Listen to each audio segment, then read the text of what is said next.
uma doutrina que tem a caridade como bússola, uma filosofia que propõe a lei de causa e efeito como explicação para os males humanos, uma ciência iluminada pela fé.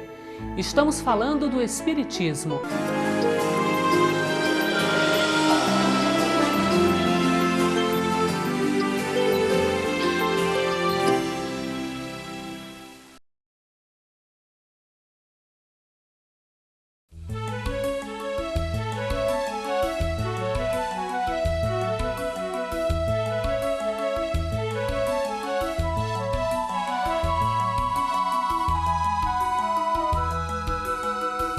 Amor, carinho, gratidão. Sentimentos que acalmam e confortam. Com eles, os olhos brilham, o coração fica mais leve, o sorriso simplesmente acontece. Mas e quando o coração está cheio de rancor, raiva, inveja, ciúme? O Terceira Revelação de hoje fala dessas emoções perturbadoras. Você vai saber como evitar esses sentimentos e como agir quando eles aparecem. Quem nos explica é a conferencista espírita Yasmin Madeira. É muito interessante porque cada pessoa tem uma reação diferente diante dos problemas da vida. Mudamos de humor diversas vezes durante o dia. Em algumas ocasiões, chegamos a extremos de emoção. Veja na reportagem a seguir como o corpo e o espírito reagem aos sentimentos. Ao experimentar a raiva, o corpo é imediatamente acionado para o ataque. Adrenalina, arrepios, aumento da pressão arterial e dos batimentos cardíacos. O cérebro envia informações para que se alterem o tom da voz, a expressão do rosto e os gestos. Essas alterações variam de acordo com o sentimento. No cérebro humano, existe uma área específica responsável por essas mudanças.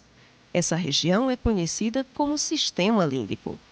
E é graças ao sistema límbico que identificamos quando alguém está com raiva, com inveja, enciumado ou triste.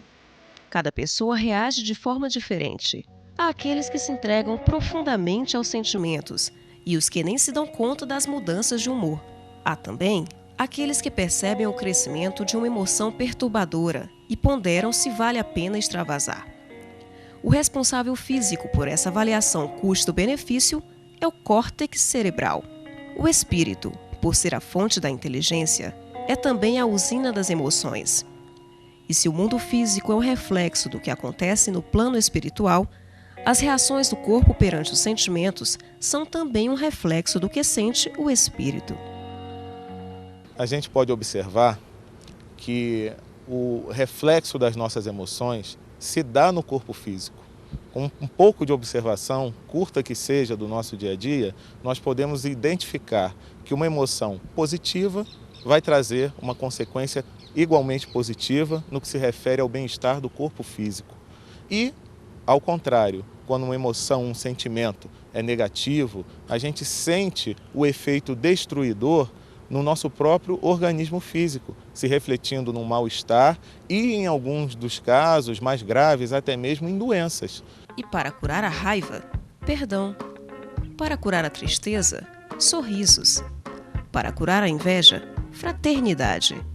O cérebro também reage aos bons sentimentos. O amor, por exemplo, libera uma substância chamada dopamina, que é um estimulante natural e aumenta a autoestima daquele que ama. Mas um bom sentimento é muito mais que uma substância liberada pelo cérebro ou um número de pesquisa. Ele é quase sempre o primeiro passo de um longo e inevitável caminho, o aperfeiçoamento moral. Raiva, tristeza, inveja, sentimentos que nos apequenam. A mudança é necessária, mas como fazê-la? Quem nos explica é Yasmin Madeira. Ela é apresentadora do programa Despertar de um Mundo Melhor e uma expert nesse tema. A Yasmin faz palestras e seminários sobre as emoções perturbadoras e o modo de superá-las. Yasmin, vamos começar de uma forma bem simples. O que são emoções perturbadoras? Todas aquelas emoções que contribuem para a nossa infelicidade. Tudo que nos angustia, que nos faz infelizes, que nos perturbam a marcha existencial, nós podemos considerar como uma perturbação. Jesus, quando ele nos fala que devemos nos amar como ele nos amou, quando ele no Sermão da Montanha nos aponta bem-aventurados os mansos e os pacíficos, ele está nos colocando um roteiro divino. Então, para que nós consigamos realmente chegar à felicidade que todos nós almejamos, nós vamos precisar caminhar na direção dessa conquista, que não é uma conquista externa, é uma conquista interna. E por que acontecem, ou por que vêm essas emoções perturbadoras? Em que momento ou de que forma se dá esse desequilíbrio que leva a esse tipo de sensação, de emoção? É muito interessante porque cada pessoa tem uma reação diferente diante dos problemas da vida. Existem problemas, existem desafios que não nos apoquentam, nós não nos desequilibramos diante deles. No entanto, existem coisas até pequeninas, como o próprio Evangelho diz, às vezes picadinhas de alfinetes que se juntando acabam por ferir. Então, coisas que me incomodam podem não incomodar a outra pessoa. Então, eu tenho que começar inicialmente a observar aquilo que me incomoda, porque exatamente naquilo eu sou frágil. E quando eu começo a perceber as minhas fragilidades emocionais, eu começo a poder trabalhar, a fazer um planejamento de forma a fazer com que aquelas perturbações não mais me desequilibrem. Bom, raiva. A impressão que a gente tem é que tem pessoas que vivem num permanente estado de raiva e outras pessoas podem se exaltar em função de algum fato, em algum evento, como você mesma citou. O que fazer para superar a raiva? A doutrina espírita nos diz que todos nós somos seres provindos de várias experiências e tentativas na afirmação do bem. E durante as várias encarnações que nós temos, nós vamos fazendo opções. Então acabamos por estruturar uma personalidade. Então nós temos pessoas que são mergulhadas. Aquelas pessoas mergulhadas são aquelas que, se elas estão tristes, elas vão para o fundo do poço, elas não veem saída, elas não se dão conta. São como uma rolha em cima de uma corrente de água. Se a corrente vai para lá, elas vão para lá, se a corrente vai para cá, elas vão para cá. Tem outras pessoas, no entanto, que elas são resignadas. Elas até percebem que elas estão entrando num estado de melancolia, que elas estão entrando num estado de raiva, mas elas pensam que temperamento é destino e que não podem fazer nada para mudar esse estado que está envolvendo elas no momento. Ao passo que tem outras que são autoconscientes. Essas pessoas que são autoconscientes são aquelas que percebem a emoção no momento que a emoção emerge. Então, se elas estão começando a ficar incomodadas, elas se dão conta disso. Olha, isso que está acontecendo está me deixando com raiva. O que eu estou sentindo agora é medo. Essa situação está me deixando imensamente triste. Então, quando nós começamos a colocar um rótulo, não nas pessoas e em nós, mas na situação e na nossa emoção, aquilo que nós estamos sentindo no momento, esse é o primeiro passo do que nós chamamos de inteligência intrapessoal. Ou seja, você consegue ir para dentro de você mesma e consegue perceber aquilo que você está sentindo. Esse é o primeiro passo para trabalhar a emoção perturbadora. Agora, isso do ponto de vista de quem está sentindo e do ponto de vista de quem convive. Isso é realmente bem É um outro difícil. aprendizado. É um outro aprendizado. Porque você conviver com uma pessoa que é raivosa, uma pessoa que estoura por qualquer coisa, exige de você um autocontrole muito grande. Porque se a pessoa está estourando, se você estourar também, vai virar uma casa, um local de loucos. Então, a primeira coisa a fazer é, quando percebermos que a pessoa está fora de si, é nós imaginarmos o seguinte: se ela não está bem, eu tenho que preservar o meu equilíbrio. Então, não vamos querer esclarecer nada no momento. Não vamos querer debater algo com ela, não vamos querer aprofundar emoções ou dizer você está certo, você errado, porque ela não vai ter condições de pensar a respeito. E é isso que nós temos que tentar fazer. No início não é fácil, porque nós estamos habituados a termos atitudes reativas diante das situações. Mas aí nós podemos usar alguns subterfúgios. Por exemplo? a gente pode, diante de uma situação em que nós estejamos com raiva ou que o outro esteja, nós podemos nos afastar da pessoa por um momento, sair para dar um passeio, não falar sobre o assunto, não tentar esclarecer nada no momento, deixar a adrenalina dele ou sua ou dela. Esfriar a cabeça. Exatamente, esfriar a cabeça. Vai assistir um bom filme. A nossa mentora espiritual, a nossa querida benfeitora Maria Clara de Jesus, ela nos recomenda leituras edificantes, a oração, vai ajudar alguém, vai fazer alguma coisa, algo com as mãos. Isso nos ajuda muito a nos equilibrarmos. Yasmin, a gente consegue ensinar a criança a ser mais controlada, a não ser tão impulsiva nesse tipo de situação? É possível? É possível, mas exige de nós um certo trato com a criança, né? Primeiramente, não deixar que a criança pense que ela tem que extravasar da maneira pior possível as suas emoções. Porque às vezes o pano de fundo da raiva é o medo.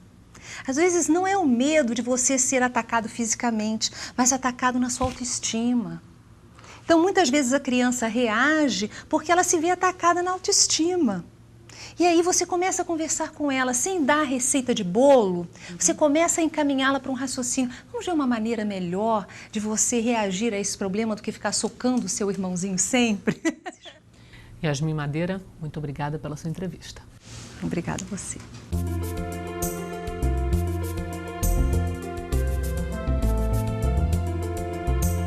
Olá! Como você viu no programa de hoje, somos todos autores e vítimas de nossas emoções. Carregamos no corpo e na alma as marcas de nossos sentimentos nobres ou mesquinhos. Mas você viu também que há esperança para todos os que hoje são vítimas de si mesmos. Autoeducação e amor próprio. Nesse processo de descobertas tão profundas, a literatura espírita tem muito a lhe oferecer. Há livros que favorecem reflexões, há mensagens que sensibilizam, há textos que encorajam e alegram os dias. Veja alguns deles. O Livro dos Espíritos, de Allan Kardec, faz diversas perguntas sobre as paixões. Você verá que nem sempre as paixões são más, são apenas como um cavalo selvagem que precisa de disciplina e direção a fim de ser útil.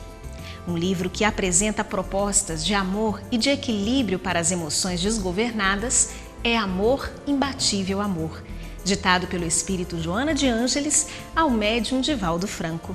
Vale a pena conhecer.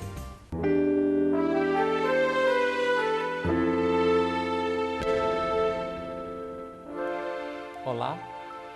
Da cidade de Taubaté, em São Paulo, o Reginaldo Reis nos envia a seguinte pergunta. Qual a posição do Espiritismo quanto aos métodos contraceptivos?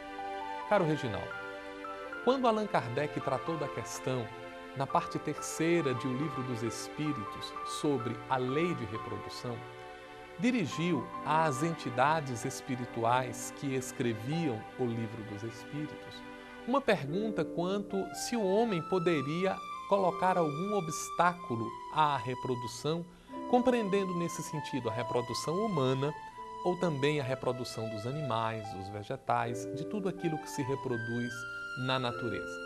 E os Espíritos respondem para ele que tudo aquilo que obsta o desenvolver natural é um obstáculo, é um problema, é um contrassenso em relação à lei natural.